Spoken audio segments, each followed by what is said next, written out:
കേരളത്തിലിപ്പോൾ ഒരു വിശേഷം നടന്നുകൊണ്ടിരിക്കുകയാണ്. കുംഭമേള എന്ന് പറഞ്ഞിട്ട് വിശേഷം നടന്നുകൊണ്ടിരിക്കുകയാണ്. ഇന്നും ഈ തറവാട്ടിൽ നിന്ന് കുറച്ച് പേര് ഈ പ്രദേശത്ത് നിന്ന് പോയി എന്നാണ് പറഞ്ഞത്. അപ്പോൾ അതിനെക്കുറിച്ച് ഷാജിയേട്ടൻ ചോദിച്ചതിന് പ്രകാരം പറയാണ്.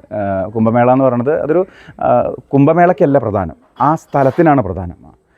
നമ്മളെല്ലാവരും ഒരു കാലഘട്ടത്തിൽ എന്താ പറയുക, പരിഷ്കൃതമാവുന്നതിന് മുൻപേ തന്നെ ആ സ്ഥലത്തിന് ഇവിടുന്ന് ആ തിരുനാവായ ക്ഷേത്രത്തിന് 2.5 കിലോമീറ്റർ കുറച്ച് മാറി യഥാർത്ഥ നിലപാടതറ എന്ന യുദ്ധം നടന്നൊരു സ്ഥലമുണ്ട്. ആ സ്ഥലത്ത് ചില വൃക്ഷങ്ങളിൽ ചില പ്രത്യേക സമയങ്ങളിൽ ആ ഏതോ ഒരു വൃക്ഷച്ചോട്ടിൽ നിന്നാണ് ഞാനൊരു പഴയ ഗ്രന്ഥത്തിൽ നിന്ന് കണ്ടത്.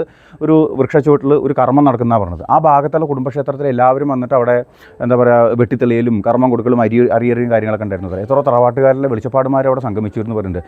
ആ ഭൂമി ഒരു പ്രത്യേക ഭൂമിയാണ്.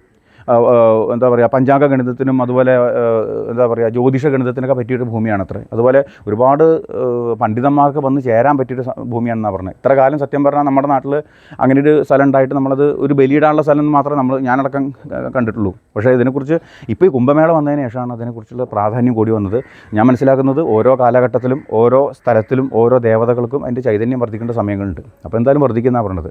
അപ്പോൾ ഈ ഒരു അവസരത്തെ നമ്മൾ പരമാവധി ഉപയോഗിക്കുക. നമ്മളെല്ലാവരും ടൂറ് പോകാൻ ഭയങ്കര ഇഷ്ടമുള്ള ആൾക്കാരാണ്. എല്ലാ കൊല്ലവും നമ്മൾ ശബരിമലയ്ക്ക് ടൂർ പോകുന്നുണ്ട്, ഗുരുവാർക്ക് ടൂർ പോകുന്നുണ്ട്, പ്രയാഗ്രാജിലെ കുംഭമേളയ്ക്ക് വരെ നമ്മൾ ടൂർ പോകുന്നുണ്ട്.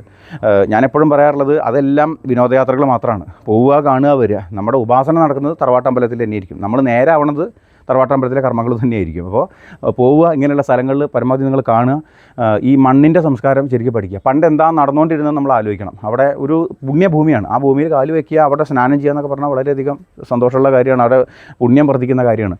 ഇപ്പോൾ എന്താ വെച്ച് കഴിഞ്ഞാൽ കുറച്ച് സന്യാസിമാരുടെ സംഗമം വരുന്നുണ്ട്, അത്യാവശ്യം സത്സംഗങ്ങൾ നടക്കുന്നുണ്ട്, നമുക്ക് മനസ്സിന് സന്തോഷം തോന്നുന്ന രീതിയിലുള്ള പൂജകളും കാര്യങ്ങളൊക്കെ നന്നായി നടക്കുന്നുണ്ട്. എല്ലാവരും ചെല്ലുക, കാരണം ഇതൊക്കെ നമുക്ക് കണ്ടിരിക്കേണ്ട സംഗതികളാണ്. ആ ഭൂമി നല്ലൊരു പുണ്യഭൂമിയാണ്. എല്ലാവരും ഉപയോഗിക്കുക.